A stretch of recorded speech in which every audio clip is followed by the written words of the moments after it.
Sri Guruji astro TV நேயர்களே, உங்களை வணங்குகிறேன், வரவேற்கிறேன்.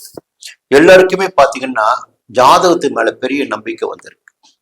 அதற்கு காரணம் என்னுடைய அனுபவத்தை பொய் சொல்ல வேண்டிய அவசியமே கிடையாது. என்னுடைய அனுபவத்துல நான் பார்த்த வரையில் பாத்தீங்கன்னா கிரகங்களுடைய சஞ்சாரத்திற்கு ஏற்பத்தான் வாழ்க்கையுடைய மாற்றங்கள் நிகழ்ந்து கொண்டிருக்கிறது. வாழ்க்கையில் பலன்கள் கிடைத்துக் கொண்டிருக்கிறது. எந்த ஒரு கிரகம் எங்கே சஞ்சரிக்கின்றார்களோ அதற்கு ஏற்பத்தான் பலன்கள். அவருடைய பலன்கள் கர்ம வினைக்கு ஏற்ப ஏற்ற இறக்கமாக இருந்து கொண்டிருக்கிறது.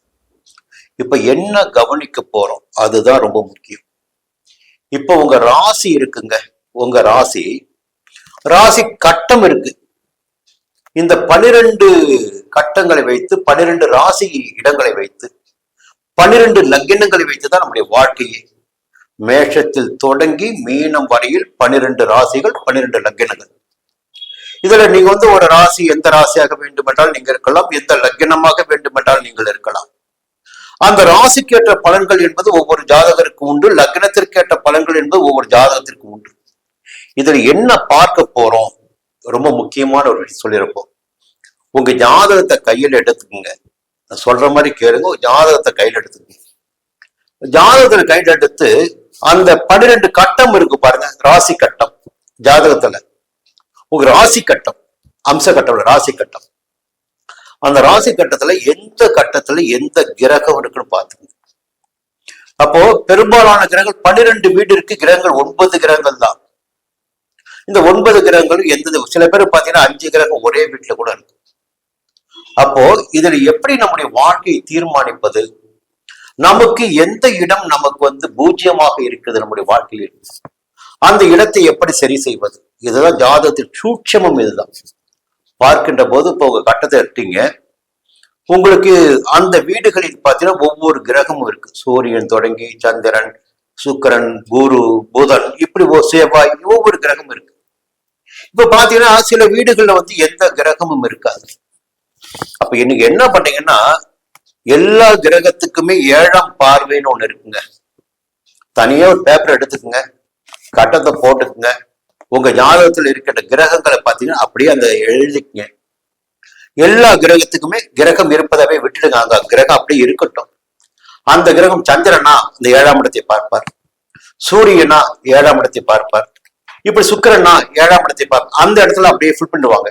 அந்த இடம் காலியாக இருந்தாலும் அந்த இடத்தை ஒரு கிரகம் பார்க்கிறது என்றால் அந்த இடத்த ஒரு இன்ட்டு போடுங்க.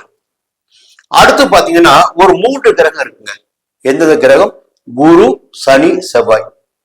இந்த 3 கிரகத்துக்கு மட்டுமே 3 பார்வைகள் இருக்கு. இப்ப குரு உங்க ராசிக்குள்ள ஒரு வீட்டுல இருக்காருங்க. அந்த வீட்டுல இருந்து என்ன பண்ணீங்கன்னா குரு இருக்கிறாரு ஒரு ராசிக்குள்ள. இப்ப கடகத்துல இருக்காருன்னு வச்சுக்கோங்களேன். அப்ப விருட்சத்துல ஒரு இன்ட்டு போடுங்க, 5ஆம் பார்வை விருட்சத்தை பார்த்துடுவாரு. மகரத்துல ஒரு இன்ட்டு போடுங்க, 7ஆம் பார்வை மகரத்தை பார்த்துடுவாரு. மீனத்துல ஒரு இன்ட்டு போடுங்க, 9ஆம் பார்வை மீனத்தை பார்த்துடுவாரு. இந்த 3 ராசிகளில் எந்த கிரகங்கள் இல்லாமல் இருந்தாலும் குரு அங்கே இருப்பது போல நீங்க நினைச்சுக்கலாம். அப்ப அந்த இடத்துல ஒரு கிரகம் இருக்கு, அந்த இடத்த கிரகம் ஃபில் பண்ணிருக்கு. அதே போல செவ்வாய் எடுத்துங்க. செவ்வாய் என்ன பண்ணுவார்னா 4ஆம் இடத்தையும் 7ஆம் இடத்தையும் 8ஆம் இடத்தையும் பார்ப்பார். செவ்வாய் எந்த இடத்தில் இருக்கிறாரோ அங்க இருந்து எண்ணி 4ஆம் இடத்துல இன்ட்டு போடுங்க, 7ஆம் இடத்துக்கு இன்ட்டு போடுங்க. மீனத்துல செவ்வாய் காட்டிங்களேன், அப்படியே மிதனம் ஒரு இன்ட்டு போட்டுங்க. அப்படியே கன்னி, இது உதாரணம் சொல்ல, கன்னி 7ஆம் இடம் ஒரு இன்ட்டு போட்டுக்குங்க. துலாம் 8ஆம் இடம் ஒரு இன்ட்டு போடுங்க. அதே போல சனி பகவான் பாத்தீங்கன்னா 3ஆம் இடத்தையும் 7ஆம் இடத்தையும் 10ஆம் இடத்தையும் பார்ப்பார். அப்போ அந்த சனி பகவான் எங்கே இருக்கிறாரோ அந்த இடத்துல ஆரம்பித்து 3ஆம் இடத்துல ஒரு இன்ட்டு போடுங்க, 7க்கு இன்ட்டு போடுங்க, 10க்கு இன்ட்டு போடுங்க. போட்டு முடிச்சிருப்பீங்க. கிரக சஞ்சாரம், கிரக பார்வைகள், இப்ப இதெல்லாம் போட்டு முடிச்சிட்டீங்களா? இப்போ ஒரு ராசி கட்டம் இருக்கு பாருங்க. ஏதாயிலும் ஒரு இடமோ 2 இடமோ ராசிகளுடைய பார்வைகளோ ராசிகளுடைய சஞ்சாரமோ இல்லாமல் இருக்கும். அங்க நீங்க என்ன பண்ணணும், உங்க லக்னம் என்ன அது முதல்ல பாத்துக்கங்க. லக்னம் என்ன, அந்த லக்னத்திலிருந்து அப்படியே எண்ணிக்கிட்டே வாங்க. எந்த இடம் கிரகங்களுடைய பார்வைகள் இல்லாமல், கிரக சஞ்சாரம் இல்லாமல் 2ஆம் இடம் இருக்கிறதா, 4ஆம் இடம் இருக்கிறதா, 7ஆம் இடம் இருக்கிறதா, 9ஆம் இடம் இருக்கிறதா, இப்படி பார்த்துட்டே வாங்க. அப்போ அந்த இடம் உங்கள் வாழ்க்கையில் ஒரு சோதனைக்குரிய, நெருக்கடிக்குரிய, பிரச்சனைக்குரிய, அந்த இடத்தின் பலன்கள் கிடைக்காத நிலை. உங்களுக்கு ஏற்படும். இப்போ ஒரு ஜோதிடம்னா சும்மா கிடையாதுங்க. உங்க ஜாதகத்தை பார்த்து வச்சுட்டு கப்சாட்டம் விட முடியாது. நீங்க வந்துட்டீங்கன்னாவே உங்க ஜாதகத்தை பார்த்துட்டு ஒவ்வொரு விஷயமா அலசி தான் உங்களுக்கு பிரச்சனையை வெளி கொண்டு சொல்லி ஆகணும். இதெல்லாம் ஒரு பக்கம். இதற்கு மேல பாத்தீங்கன்னா திதி சூனிய ராசின்னு ஒண்ணு இருக்கு. எப்படி நீங்க பிறந்த திதின்னு ஒண்ணு இருக்குல்ல, எப்படி நட்சத்திரத்துல பிறந்தீங்களோ திதியில பிறந்திருப்பீங்க. ஒவ்வொருவருடைய பிறந்த திதிக்கு ஏற்ப சில இடங்கள் திதி சூரிய ராசி ஆயிடும். அப்ப லக்னம் கூட திதி சூரிய லக்னமா மாறலாம். அது உங்களுடைய லக்னத்தை வைத்து, பிறந்த திதியினை வைத்து.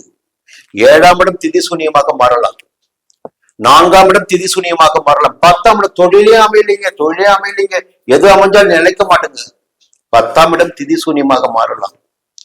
இல்ல கிரகங்களுடைய பார்வைகளோ கிரகங்களுடைய சஞ்சாரங்களோ இல்லாத இடமாக இருக்கலாம். பெரிய கடல் மாதிரி ஜாதகம். அப்போ இந்த எந்த இடங்கள் சோதனை தரும் ஜாதகருக்கு என்பதை திதி சுனிய ராசிகளை வைத்து, திதி சுனிய இடங்களை வைத்தும், கிரகங்களுடைய சஞ்சாரமோ கிரகங்களுடைய பார்வைகளோ இல்லாத இடங்களை வைத்தும் ஒரு ஜோதிடரால் கண்டுபிடித்து உங்கள் வாழ்க்கையை மாற்ற முடியும். என்னால மாற்ற முடியும் நிச்சயமாக. ஏன்னா ஜாதகத்துல 2 விஷயங்கள் தான். பரிகாரம் என்பது பாத்தீங்கன்னா ஆலய பரிகாரம் மட்டும்தான், கிரக பரிகாரம் மட்டும்தான். எந்த இடங்கள் பிரச்சனை ஏற்பட்டிருக்கிறதோ அந்த ஸ்தலங்கள் என்பது தீர்மானிக்கப்பட்டிருக்கிறது. திதி சூனிய ராசிகளா, திதி சூனிய இடங்களா, இந்த ஸ்தலம் தான். வளர்பிறையில் பிறந்தால் இந்த கோயில்கள், தேய்பிறையில் பிறந்தால் இந்த கோயில்கள். அதே போல எந்த இடம் பாதிக்கப்பட்டிருக்கிறது, ஜாதகத்துல சூனியமாகி இருக்கிறது, அந்த இடத்தினால் எந்த பிரச்சனை நடைபெறும், வேலை கிடைக்கல, கல்யாணம் நடக்கல, குழந்தை குட்டி இல்லை, அதாவது ஜாதகத்தை பார்த்து கண்டுபிடிக்க முடியும். அப்போ திறமையான ஜோதிடரை பார்த்து இதையெல்லாம் நீங்க தெரிந்து கொள்ள வேண்டும் என்பதற்கு தகவல் சொல்றேன்.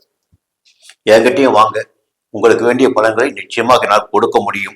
எந்த இடங்கள் பாதிக்கப்பட்டிருக்கிறது, அதற்குடைய பரிகார ஸ்தலங்கள் என்ன, எங்கே போகணும், எங்கே போன நமக்குரிய சக்தி கிடைக்கும், மீண்டும் நம்முடைய வாழ்க்கை செழிப்பாகும் என்பதை தெரிந்து கொள்வதற்கு ஜாதகமே நமக்கு பலமாக இருக்கிறது. ஜாதகமே வழிகாட்டியாக இருக்கிறது. ஜாதகம் வழிகாட்டி வாழ்க்கைக்கு.